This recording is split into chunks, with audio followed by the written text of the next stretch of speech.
এই মুহূর্তের সবচেয়ে গুরুত্বপূর্ণ খবর, বিগ ব্রেকিং নিউজ। রাজ্য রাজনীতিতেই আগামী 25 তারিখে 8টি লোকসভা আসনে পশ্চিমবঙ্গে ভোট।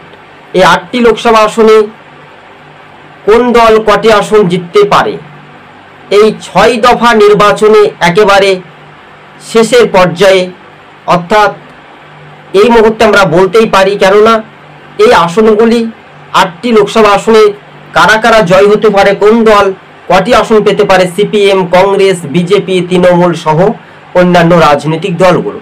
তবে আপনি যদি আমাদের ইউটিউব চ্যানেলের সঙ্গে নতুন দর্শক হয়ে থাকলে চ্যানেলটিকে অবশ্যই সাবস্ক্রাইব করে সঙ্গে থাকবেন, কেননা সরাসরি যদি আমরা দেখি তাহলে এই পুরুলিয়া আসনটি সম্ভবত বিজেপির সঙ্গে কংগ্রেস বাম কংগ্রেস জোটে লড়াই হতে পারে। শেষ পর্যন্ত নেপাল মাহাতো এই আসনটি সম্ভাব্য তিনি জয় হতে পারেন বলে এমনটাই বুথফেরত সমীক্ষা একেবারে বলতে পারছি আমরা। 6ম দফার নির্বাচনের একেবারে শেষ পর্যায়ের পর্বে কি হতে পারে রাজনৈতিক সমীকরণ, এটা এখন দেখার বিষয়।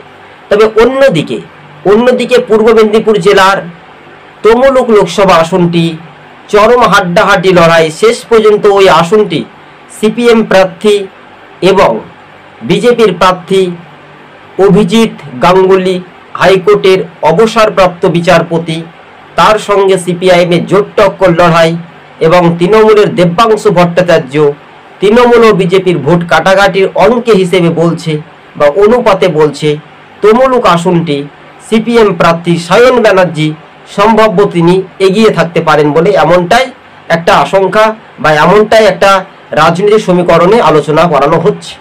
তবে সিপিআইএম এবার যে লোকসভা নির্বাচনের কথা আমরা উল্লেখ করছি, 6ম দফার নির্বাচন, অর্থাৎ 6 দফার যে নির্বাচন এক কথায় বলা যেতে পারে, 8টি লোকসভা আসনের মধ্যে সিপিআইএম 1টি আসনের মধ্যে খুবই গুরুত্বপূর্ণ অভিজিৎ গাঙ্গুলিকে হারিয়ে এবার একটা জয়ের শেষ হাসিটা হাসতে পারবে কি সিপিআইএমের লাল দুর্গ একেবারে বলাই যেতে পারে।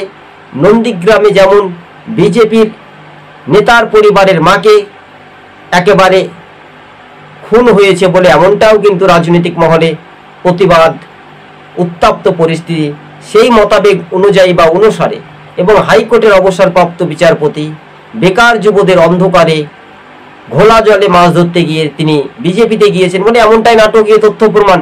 তিনি যে কোনো রাজনৈতিক দল করতে পারেন, তাই না? তবে তৃণমূলের ভোটের শতাংশটা কমছে। এবার যদি আমরা দেখি তাহলে সরাসরি চলে যাব কাথি। এই কাথি লোকসভা আসনটি কিন্তু বিজেপি সম্ভাব্য জয় হবে। সিপিআইএম তমলুক আসনটি সায়ন ব্যানার্জি সম্ভাব্য তিনি জয় হতে পারেন। এবার চলে আসব বাঁকুড়াতে সিপিএম প্রার্থীর সঙ্গে বিজেপি তৃণমূল একেবারে তীরশঙ্কু হতে পারে। এই কেন্দ্রটি সম্ভবত সিপিআইএম কিছুটা সেকেন্ড পজিশন মানে সেকেন্ড থাকতে পারে, সেখানে কিন্তু তৃণমূল সম্ভাব্য জয় হতে পারে। এবার চলে আসবো বিষ্ণুপুর। এই বিষ্ণুপুরের মানুষজন কি বলছে, শেষ পর্যায়ে যে রাজ্য রাজনীতির মানসিকতা চাপ এবং থাপ, সেখানে বিষ্ণুপুরে দেখা যাচ্ছে যে সিপিআইএম এগিয়ে থাকতে পারে বা জয় হতে পারে সম্ভবত 2টি আসন। 1টি আসন পাচ্ছে কংগ্রেস, 2টি আসন সম্ভবত যা বুথ ফেরত সমীক্ষার ইঙ্গিতে বলছে সিপিআইএম, 2টি আসন কংগ্রেস, 1টি আসনে জয় হতে পারে। এবার বিজেপি চলে আসবো ঝাড়গ্রামে কিন্তু বিজেপি এগিয়ে থাকতে পারে।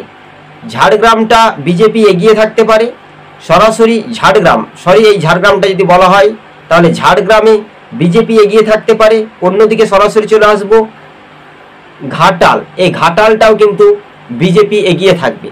তৃণমূল খুব জোর হলে তারা 1টি আসনে বেশি কিন্তু পেতে পারে না, অর্থাৎ বলা যেতে পারে 4টি আসনে 4 থেকে 5টি আসনে কিন্তু বিজেপি এগিয়ে থাকতে পারে এবং সিপিএম এককভাবে তারা 2টি আসনে জয়ী হতে পারে সম্ভবত।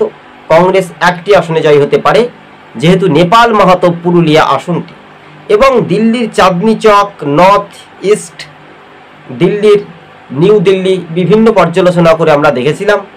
তো এই বিষয়টা নিয়ে আপনাদের যে অভিমত বা একটা মতামত অবশ্যই আমাদেরকে কমেন্ট করে জানাবেন, কেননা মানুষের জনরোষে কিন্তু এই সমীক্ষাগুলি আমাদের করানো হয়েছে। তবে এই যে অর্থাৎ তারপরে 1 তারিখে পুরোপুরি বাংলাতে ভোট শেষ, তারপরে 4 তারিখে ভোট গণনা। এই কেন্দ্রের মানুষজন কিন্তু সিপিআইএমের ওপর কিন্তু একটা ভরসা রাখতে পারে। এই সমীক্ষা চিত্রগুলি কি হতে পারে, এই সমীক্ষাগুলি দ্রুত গতিবেগে পার্ট 1 পার্ট 2 করে এগিয়ে যাচ্ছে। সবচাইতে হেভিওয়েট প্রার্থী সিপিআইএমের তিনি হচ্ছেন সায়ন ব্যানার্জি, একটা নতুন চমক দেখাতে পারেন। সম্ভবত সেই এলাকাতে সংখ্যালঘু ভোট বা এই সংখ্যালঘু ভোটের ওপর কিন্তু একটা নির্ভরশীল হয়েছিল, কিন্তু শেষ পর্যন্ত নন্দীগ্রাম থেকে মুখ্যমন্ত্রীকে বিধানসভা ভোটে পরাজিত হতে হয়েছিল শুভেন্দু অধিকারীর কাছ থেকে। এই কথাটা আপনাদেরকে মানতে হবে, কেননা রাজ্য রাজনীতির বিষয় তো। আর এই বিষয় নিয়ে রাজনৈতিক সমীকরণের চিত্রগুলো কি হতে পারে বা কোন পথ চলা শুরু হবে, কিন্তু এই বিষয়টা নিয়েও একটা রাজনৈতিক মহলে আলাপ আলোচনা চলছে। তবে আপনাদেরকে বলে রাখি, হেভিওয়েট কেন্দ্র কোন কোন আসনগুলি, অর্থাৎ বিষ্ণুপুরে যে সৌমিত্র খা সহ সুজাতা মণ্ডল, তো এই যে রাজনৈতিক তারা যেভাবে প্রচার চালিয়েছে বা প্রচার করেছে বা সিপিআইএমও প্রচারে পিছিয়ে নেই, তারাও কিন্তু এগিয়ে রয়েছে। সর্বনিম্ন বলা যেতে পারে যে রাজনৈতিক মহলে যে 8টি লোকসভা আসনের মধ্যে খুবই গুরুত্বপূর্ণ 6ম দফার নির্বাচনে, সেখানে সিপিএম 2টি আসনে এগিয়ে থাকতে পারে, বিজেপি 4টি আসনে এগিয়ে থাকতে পারে সম্ভবত, এবং কংগ্রেস 1টি, তৃণমূল 1টি। স্বাভাবিকভাবে বলা যেতে পারে যে রাজনৈতিক মহলে তো সমীকরণ এটা একেবারে দ্রুত গতিবেগে এগিয়ে যাওয়ার বিভিন্ন পর্যালোচনা বা বিভিন্ন পরিচর্চা হিসেবে কিন্তু সেই রকম একটা আকর্ষণীয় প্রভাব দেখা যেতে পারে, তাই না? এই বিষয়গুলি মানুষের মন জয়, কতটা আগ্রহ বা কতটা জনতার আওয়াজ উঠতেই শুরু করবে প্রশ্ন, এটাই এখন লাখ টাকার দাম। তাই লাখ টাকার প্রশ্ন আপনার এলাকাতেও তড়িঘড়ি দৌড়ে বেড়াচ্ছে, তাই না? এই বিষয়গুলি রাজনৈতিক মহলে যে সমীকরণ, সেই সমীকরণে একটা ধৈর্য বা ধৈর্যের অপেক্ষা, সেটাই গুরুত্বপূর্ণ। বিষয়টা নিয়েও কিন্তু একটা আলোচনা চলছে, এবং এই বিষয়টা নিয়েও কিন্তু মানুষ কাকে ভোট দেবে, স্বাধীন সুষ্ঠু পরিবেশে বাংলাতে ভোটের প্রয়োজন। কেননা শাসক দল যেভাবে মানুষের রক্তক্ষরণের রাজনীতি, যেমন পূর্ব মেদিনীপুরে যে কোনো রাজনৈতিক দলের নেতা হোক বা কর্মী হোক, এটা মারাটা খুব দুঃখজনক হয়েছে বলে আমরা তীব্র নিন্দা জানাচ্ছি। তবে শাসক দল যখনই দেখবেন ভোট লুট করতে পারবে না বা দখল করতে পারবে না বা ছাপ্পা মারতে পারবে না, তখন মনে করবেন কিছুটা একটা ঘটনা ঘটছে। তাহলে এই যে ঝাড়গ্রাম বা এই সব পুরুলিয়াতে তো কংগ্রেসের একটা ভালো ফিল্ড রয়েছে, নেপাল মাহাতো, সেখানে বাম কংগ্রেসের জোট, সেই জোট কতটা বাংলাতে ট্রান্সফার করতে পারবে, জোট কতটা আকর্ষণীয়ভাবে এগিয়ে থাকতে পারবে, তার বিষয়গুলি তো নিয়ে একটা রাজ্য রাজনীতিতেও একটা এগিয়ে থাকার যে একটা সম্ভাবনা বেশি, তাই না? এই বিষয়গুলি মানুষের